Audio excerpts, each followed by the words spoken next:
बड़ी खबर हम आपको बता रहे हैं कि रात देर गए ये अनाउंसमेंट जो है वो हो गई है कि जंग बंदी होगी, सीज फायर होगा जी दोनों के बीच। इसराइल और हमास में जंग बंदी हो गई है और ये 11 दिन के हमलों और खूनरेज तसादुम के बाद इसराइल और हमास में जंग बंदी का ऐलान हो गया है। पाकिस्तानी ये जो लगातार अगर आप इसको देखेंगे,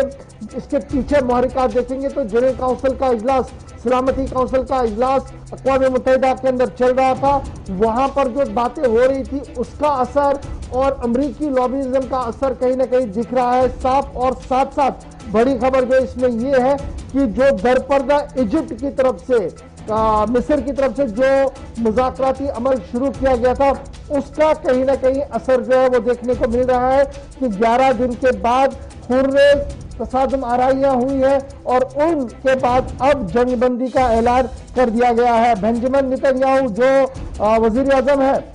इजराइल के, उन्होंने बाज़ाब्ता तौर पर इस बात का ऐलान कर दिया कि उनकी काबीना का इजलास मुनक्किद हुआ है और सिक्योरिटी काउंसिल के अंदर जिस तरीके से बात हो रही थी उन सभी ख्यालात का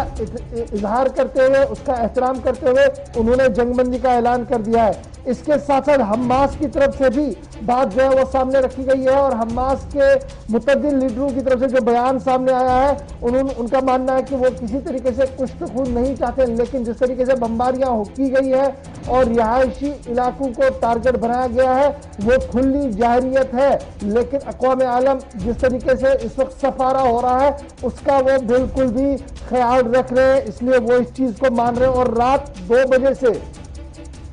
ये जो उनके हिसाब से 2 बजे और हमारे हिसाब से आज सुबह 4:30 बजे से बाज़ाब्ता तौर पर जंगबंदी जो है वो वहां पर हो गई है, सीज फायर जो है वो हो गया है। मिस्री वक्त लगातार इसमें कोशिशों में लगा हुआ था और मिस्र की कोशिशें जो है वो रंग लाई है और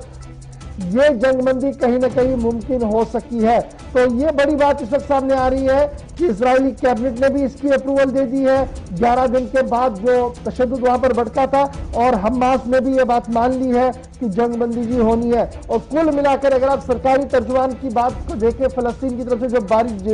बयान जारी कर दिया गया है उसमें कहा गया है कि 230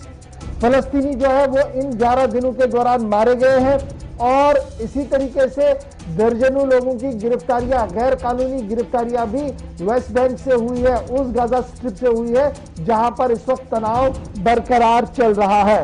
बिल्कुल, ये बड़ी बात। इसमें एक और चीज ऐड करते चलें, चूंकि वजारत सेहत का जो ताज़ा तरीन बयान है गजा के अंदर वो ये भी बताता है कि 242 लोगों की जान गई है इन 11 दिनों के अंदर और इन 242 में 68 बच्चे हैं, 37 खवातीन हैं जिनकी मौत हुई है और 52,000 से ज्यादा शहरी जिनका अक़वाम मुत्तहिदा ने खुद तस्दीक करके बताया है कि जो बेघर हुए हैं, इस इलाके को छोड़ने पर मजबूर हुए हैं। इसके अलावा साथ ही कुल मिलाकर जो महकमा सेहत के मुलाजमीन थे या इमरजेंसी खिदमात जिनकी रही हैं उन लोगों की भी 12 तादाद बताई जाती है फलस्तीन की तरफ से, या जो वहां के हेल्थ मिनिस्ट्री है उसकी तरफ से